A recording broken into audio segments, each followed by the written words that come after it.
Hey guys, Tim with Defense Mechanisms. Today I want to take a few minutes at the behest of my customer service team to talk to you guys about cleaning and care for some of our products and just kind of touch on the high points on what you guys should be thinking about when it comes to taking care of your gear. First and biggest, let's talk about like MEPC, and this applies to most of our nylon gear, pouches, belts, stuff like that. If you get it dirty and you need to wash it, there's a couple things that you can do. The first and best approach is to spot wash, hand wash. If you get like a UTM round here or there, you get a scuff, it's got dirt, go ahead and hand wash it. A little bit like a Tide pen, something like that, becomes really handy for hand washing. But if you cannot get it, if the whole thing is dirty, you got it covered in blood and it's gross and needs to be washed, then you need to take it all apart. You cannot throw this plate carrier in the wash until everything's been taken apart, all your patches have been taken off, your cummerbunds are removed, everything is taken off, all the Velcro is stowed, and then you need to wash these on a gentle cycle with a small amount of detergent. And you can use standard household detergents, but I tend to recommend detergents made specifically for gear. Granger's, Granger's makes a lot of great products. Nix Wax also makes some products that are made for gear that is going to be extra stinky. A plate carrier, if you wear it all the time, it can be kind of smelly. And so something like that, they have odor buster stuff, is really good. Another good thing to think about when stowing some of this gear that's smelly is if odor and bacteria is your primary concern, ozone. Ozone is a really great option. You can get ozone cabinets, you can get ozone generators, you can do ozone in your locker, and that ozone will kill the bacteria and counteract the smell, and then it keeps you from having to wash your gear all the time and take it apart all the time to just keep it fresh and no smell, no bacteria. So ozone is something to think about. The other thing to think about when it comes to a piece of kit like this, beyond cleaning, is storage.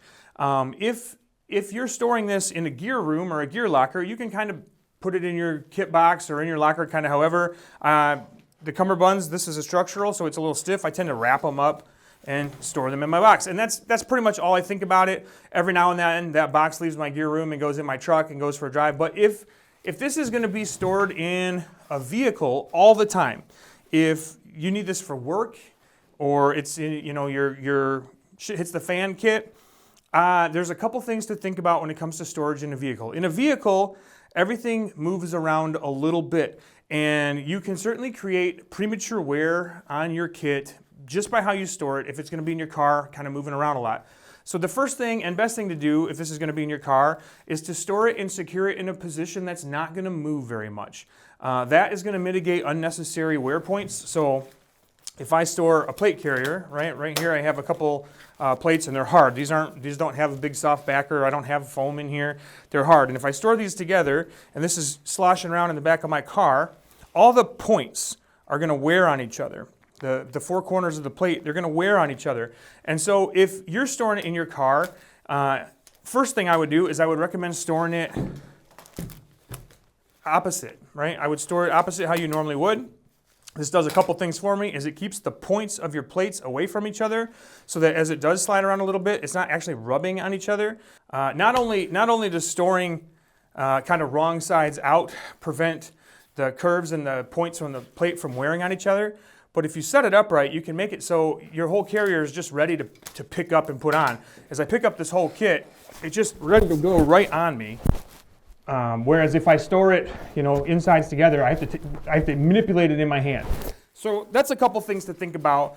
Is if it's going to be in your car, either stow it away so that the points of your armor aren't rubbing on each other, or you could, if you want to store it like this, you could just stick a piece of foam in there, right? Pretty much any cheap foam, a blue camping pad from Walmart, anything like that would minimize the friction as the sharp points from your plates rub as this kind of just sliding around in your car. Some of the most wear we've ever seen on our kit has been from being stowed in the back of a patrol car. And so pretty simple, a couple of simple steps you can take to just mitigate unnecessary wear on your kit. So that's plate carrier and pretty much all the nylon stuff when it comes to washing. Something else to think about is our belts. This is an inner belt. This is one I wear a lot. And what you'll find is our inner belts tend to get a pucker in the back. For me, this is one that I wear with just an outer belt, so I wear this one pretty tight. And this pucker is just the result of the belt conforming to my shape because I'm not actually round. And so we get questions about this a lot. Is this something to be concerned about? Is this due to improper storage or use? The answer is no. The inner belt is going to get a little bit of a pucker as it turns, as it conforms to your shape that is actually not round. The only storage consideration really for an inner belt is just don't store it folded, right? These thermoplastic belts don't like to be folded. Store everything rolled up. Makes it a lot easier. It's going to last a lot longer. It's not going to put any unnecessary wear on your belt. Typically, when I store my inner belt, I just store it attached to my outer belt, rolled out, attached, and I store it all together. Outer belt specifically, same applies. If you need to wash anything on your outer belt, the easiest way to do that is to just spot wash. And with your belt, you shouldn't really be dealing with a lot of odor or bacteria or anything like that. So you should be able to spot wash any problem areas. Something to think about with belts is holster adapter.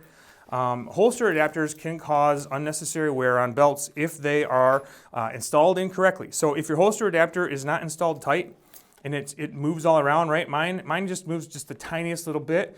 If your holster adapter is slopping all around, sliding back and forth, that can create unnecessary wear. Also, if you have one of those really robust aluminum holster adapters and you have it tightened all the way down, cranked as tight as you possibly can, that's going to create unnecessary wear, right? So understand how all these pieces of gear are going to work together. And also, the same thing is true just as the inner belt. Don't fold this belt. If I make a hard fold, a hard crease, that's going to be a spot. The thermoplastic is going to have memory. It's going to remember that. And if every time I store it, I fold it there tight, I'm going to be creating unnecessary wear over time. So like I said, I tend to store my belt rolled up, and I'll just place my inner inside the outer, and I'll roll it up. And this goes in my kit box rolled up like this. Sometimes I'll roll it around my helmet. That gives me even a softer curve to the roll. But it allows it to be rolled up and stored in a pretty minimal amount of space without having to fold it, which is going to create unnecessary creases and damage the belt over time, prematurely, unnecessarily. The other piece of kit that we get a lot of questions about how to wash is our Helion. All our Helion line are insulated apparel. And I know it's frustrating, but these are hand wash only. The washing machine is the number one perpetrator of violence against puffy jackets. And so we require you guys to hand wash these. I know it takes more time. I know that it's slow. A couple things to think about. The soap you use matters. For a layer like this, I really recommend you get a Granger's product that has a DWR refresh. You could get, they have specific odor products, or like I said earlier, they have regular like gear wash. But anything that you wash this in should be a revive for the DWR. The DWR is going to wear off over time, especially if you wear this under a plate carrier. It's going to wear off extra fast underneath where the plate carrier is, where the extra oil is. And so you want to hand wash this. You want to wash it with a gear wash that has a DWR refresh. And when you dry it in your dryer, you want to run it on low heat or no heat. No heat is preferable. I think legally I'm required to say no heat. But you want to run this as light as possible in the dryer, because obviously this is lightweight nylon. If you run this hot, you can risk melting it. Not the end of the world. Most of the time, I've had a bunch of these jackets in the lifetime of this, and they all get washed every now and then. And it's not something you need to do very much. When you spill the burger on it, it's a spot wash problem. But understand, if you guys are throwing these in the washing machine, it could beat them up. And if it does, please don't come crying to me. I told you, right? I warned you. It's on the tags. It's on the website. Here I am saying it yet again. Hand wash only. Take care. Do it gentle. Treat it like what it is. It's a lightweight piece of gear.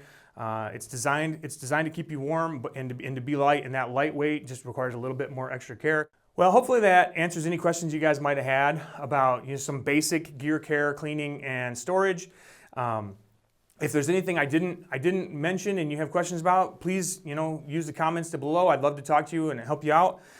If you have any more detailed questions, contact at defensemechanisms.com. We'd love to hear from you. And like always, we really appreciate it if you like, subscribe, follow, share, all that stuff on social medias. You guys really are what we do this for. And thank you so much for watching, and I'll see you on the next one.